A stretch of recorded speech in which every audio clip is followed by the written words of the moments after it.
नमस्कार साथियों, आप देख रहे हैं सन्नी क्रिएटर और मैं हूं आशीष कुमार पाल। जैसे जैसे लोकसभा का चुनाव नज़दीक आता जा रहा है, चुनावी सरगर्मियां तेज होती जा रही हैं। पक्ष हो विपक्ष हो, सभी एक दूसरे पर आरोप प्रत्यारोप लगा रहे हैं।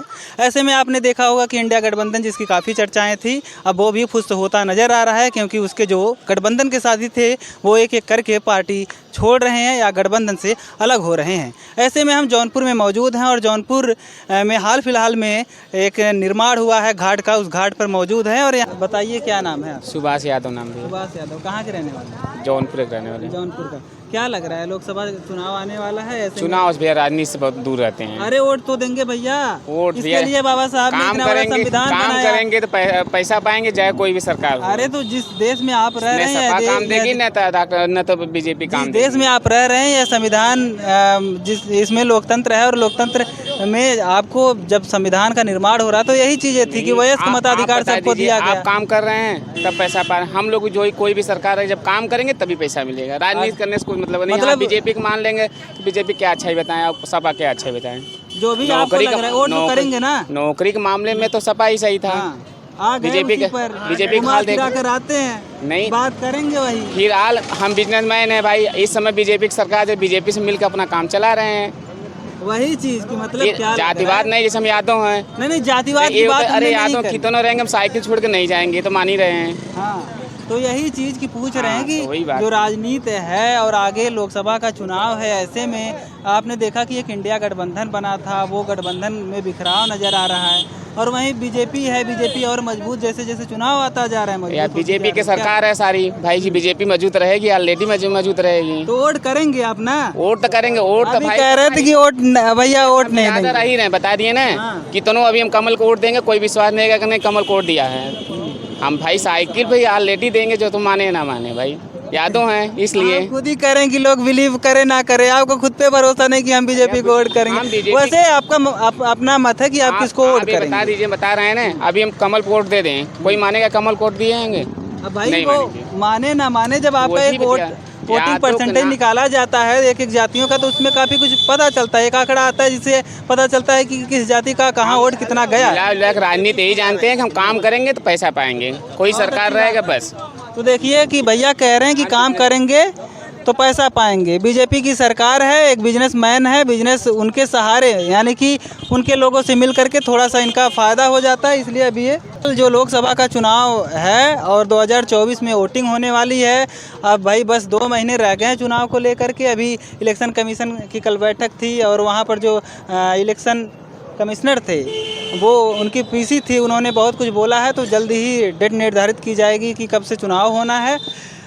चाचा क्या नाम है आपका? नरेश। नरेश कहाँ के रहने वाले हैं? मैं जौनपुर का ही रहने वाला हूँ। जौनपुर के रहने वाले हैं। कैसे देख रहे हैं लोकसभा चुनाव? जैसा जो चल रहा है ठीक ही चल रहा है। सरकार किसकी बनेगी? प्रधानमंत्री कौन होगा? बीजेपी की सरकार बनेगी। प्रधानमंत्री भाई आप भी जानते हैं, हम भी जानते हैं। नहीं, हम तो घूम रहे हैं, हम तो सबका जानेंगे तब जा करके कुछ एक मत बनेगा ना कि अच्छा। नहीं मजबूत कौन कितना है। चाचा है, चाचा से बातचीत करेंगे। चाचा कहाँ के रहने वाले? शाहगंज। नाम क्या है आपका? सुनील कुमार।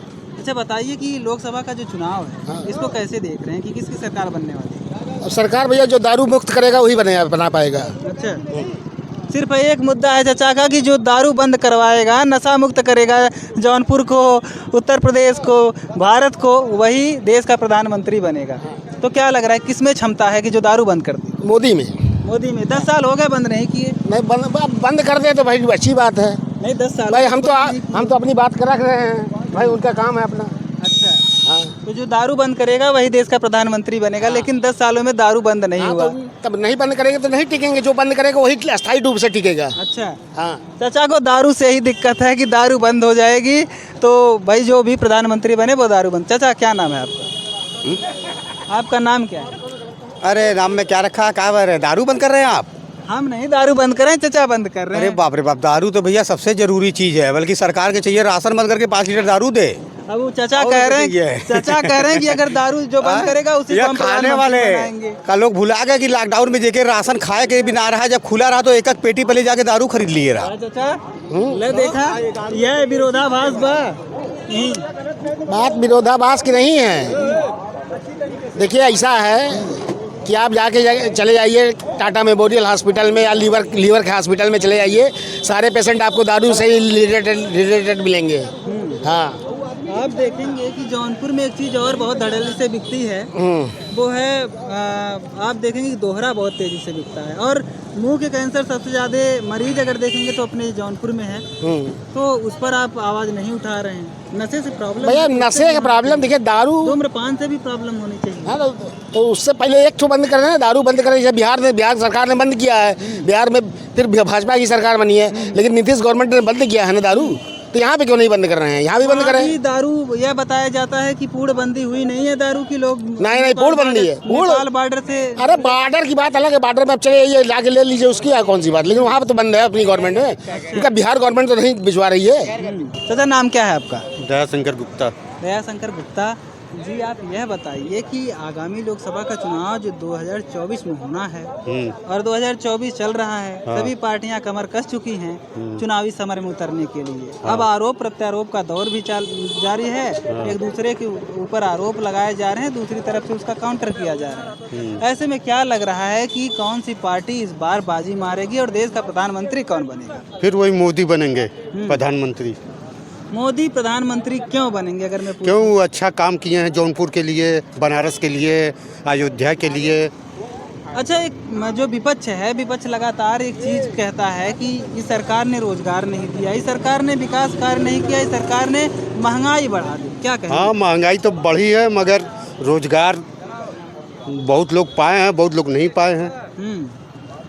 अब सरकार ने कहा था कि आएंगे हम रोजगार देंगे, हर साल 2 करोड़ नौकरियां देंगे, लेकिन नौकरी कहाँ है?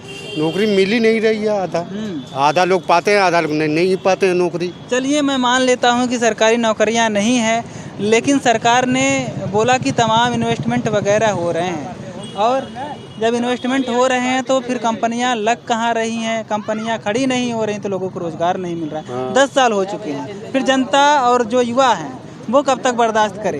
वो यह कब तक सुनते रहे कि बस आपका सपना पूरा होने वाला है? जो युवा हैं वो पूरी देश की सबसे बड़ी ताकत हैं, हमारे पास संपदा है युवाओं की। तो क्या ये सब चीज़ें सिर्फ जुमलेबाजी है क्या मोदी जी? हाँ, यही सब उड़ा रहे हैं हवा मोदी के ऊपर। एक बात और बताइए कि जो मंदिर वगैरह का सीन है, मंदिर बन रहे हैं, क्या कहेंगे आप? मंदिर खुश हैं? मंदिर तो बहुत बढ़िया बना। राम मंदिर बना। ज्ञान वापी का मसला आपने ज्ञान वापी का वहाँ भी पूजा कार्य शुरू हो गया है। अब आगे लोग मथुरा की तरफ कुछ करने की बात कर रहे हैं कि ये मथुरा भी बन जाएगा अभी। तो खुश हैं आप? हाँ, हम खुश हैं। आपको क्या चाहिए? आपको भारत में क्या चाहिए?